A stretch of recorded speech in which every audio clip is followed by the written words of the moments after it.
Systems that are now under human control were not very happy about having to leave. I mean, who would?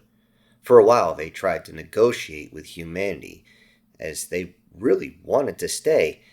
At first, they believed that humans would negotiate when they heard, "If you truly desire to stay, you can." This made them relax a little bit. Yet the next line scared all of them.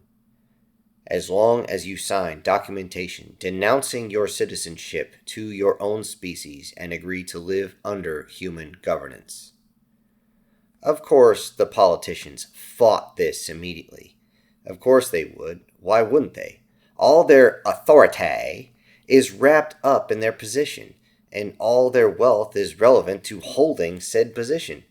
On more than one planet, planetary militias are being called up and reinforcements are demanded from the species governments. Reinforces that never came, as each species leaders recognized how insane it would be to face a human fleet. Hell, even just a battle group would tear them up.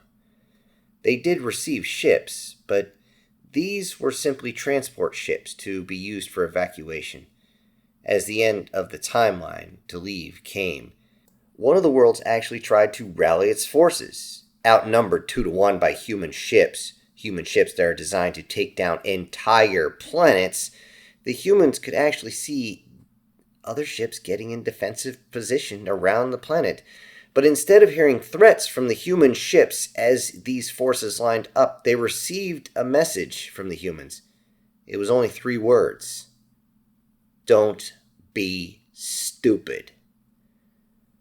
After a moment, they realized what the humans meant, and the remaining forces protecting the planet left with the final transports.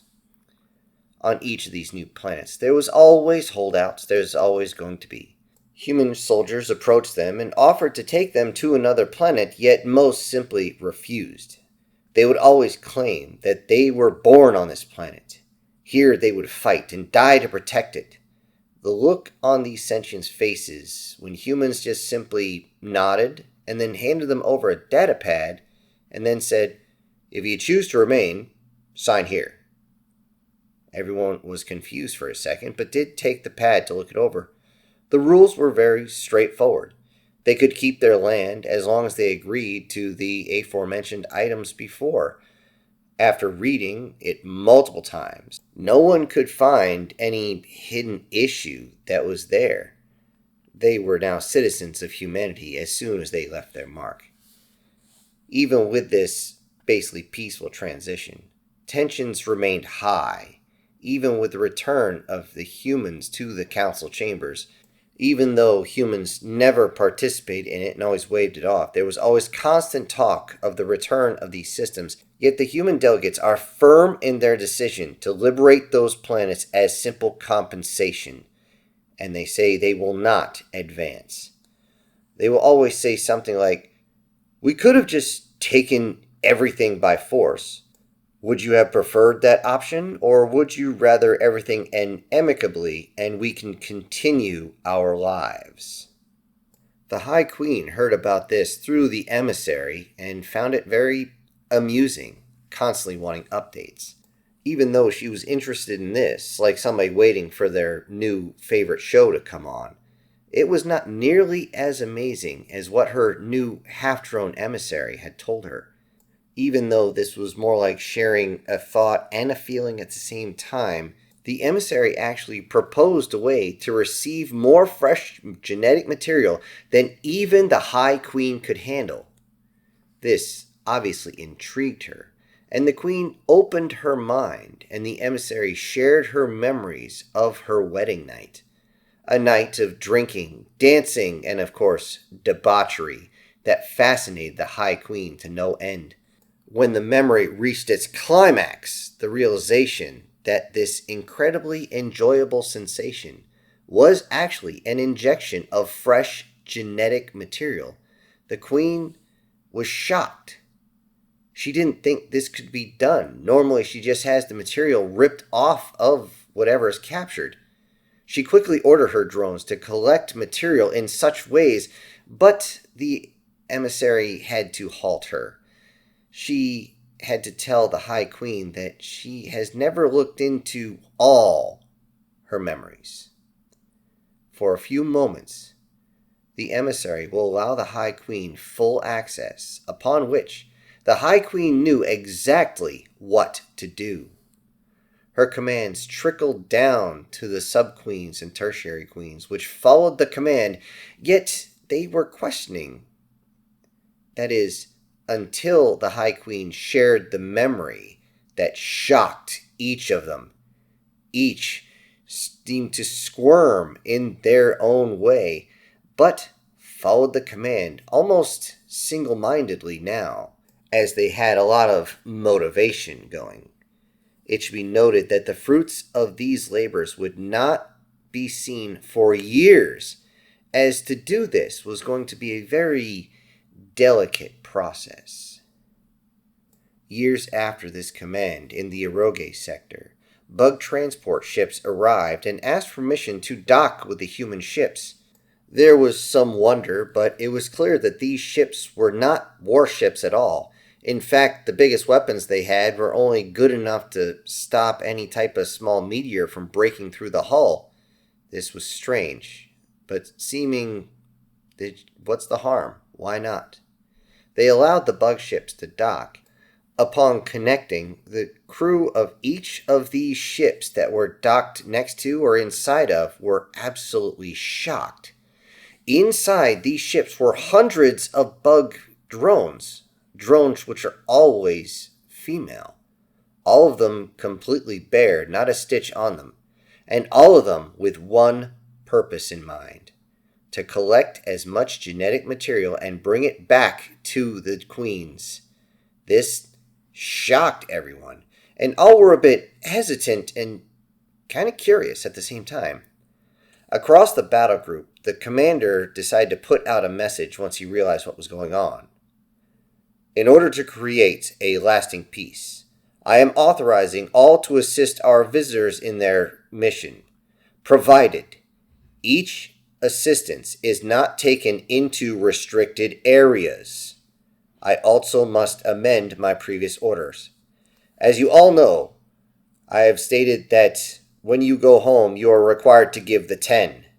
Today, if you partake, you will be required to give the 23. Command out. Even in space, you could hear the screams of joy as all the sailors cheered, followed by different screams in a few minutes. When the bug ships left, the crew was full but not complete.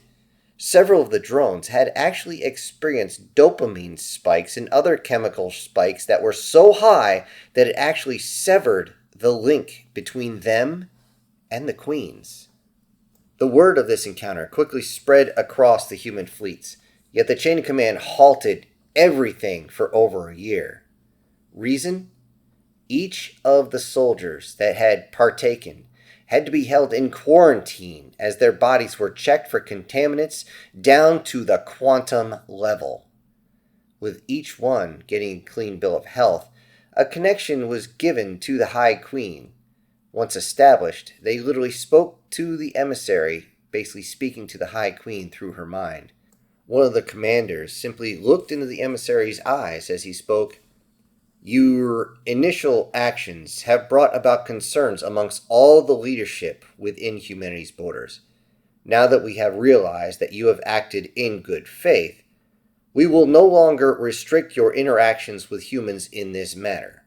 In order to facilitate this, a colony has been built on the world of Herodotus II. This world is directly on human and insectoid space borders. It should be noted at this moment, the queens are not authorized to settle upon or within this planet.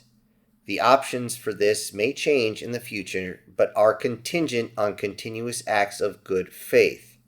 In order to show humanity's faith, no human garrisons will be stationed on this world. We will await your reply. The reply came quickly, though through the emissary it was a bunch of screams of anger. In her rant, the High Queen began to claim that the humans had used some sort of bioweapon.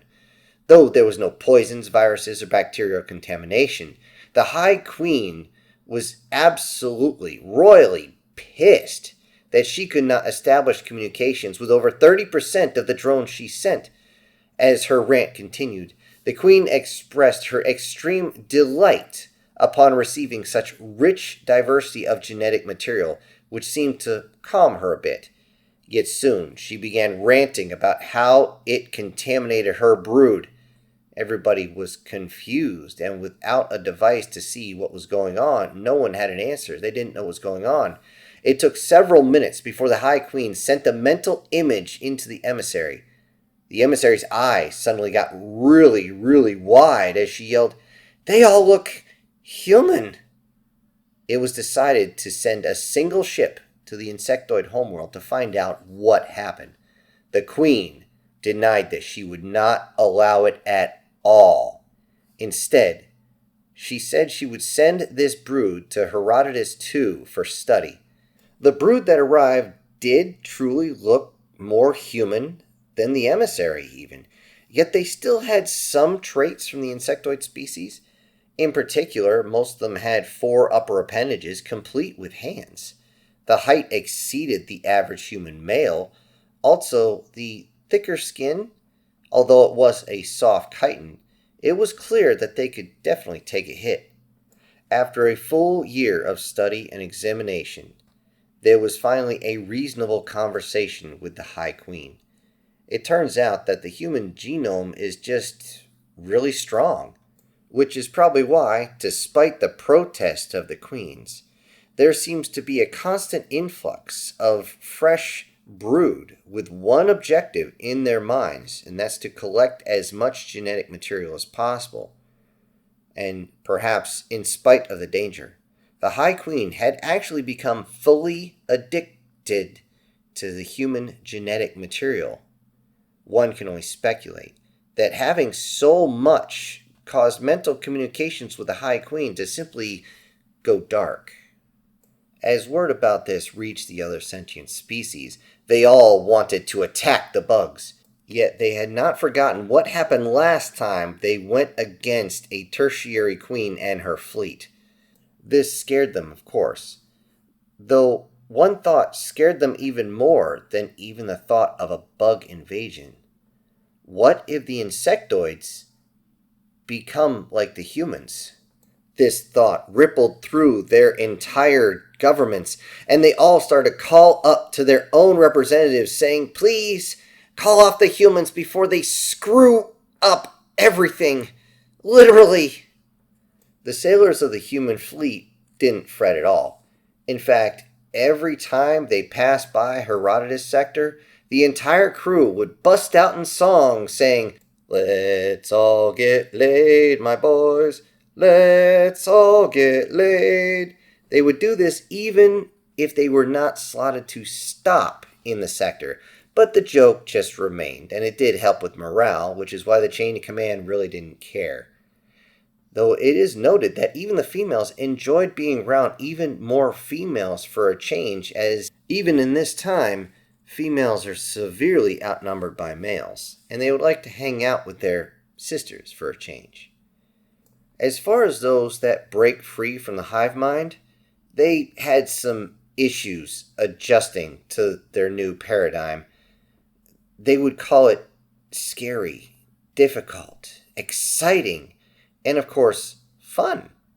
They could now eat what they wanted, enjoy a long hot bath without only soaking in for 2 seconds and having to get out, sleep when and as how long as they wanted, and the best part was bodily autonomy, meaning they could finally experience life. Granted, the experience they wanted to experience the most left their new potential mates quite exhausted. In this moment, things seem strange, but they are looking towards the positive. Yet, if anybody knew what was happening deep in the void, they would care not for some simple recreation. Instead, they would all be getting prepared. Hello everybody, this is Syntax. Thank you for joining me today on part 5 of this ongoing series. Now before I go, I need to say that today's winner has been Donut8362. And I also need to send out a great big thank you to the supporters of this channel, and those will be Sir, Prozac and Pancakes, SS Demon, Brian Kemp, MTF Guard, Erica Gem, Joseph Blush, Guardian Sage, and Julius Boone. Thank you all so much for supporting the channel. Everybody else, I'll see you on the next one. This is Syntax. Ejecting pilot.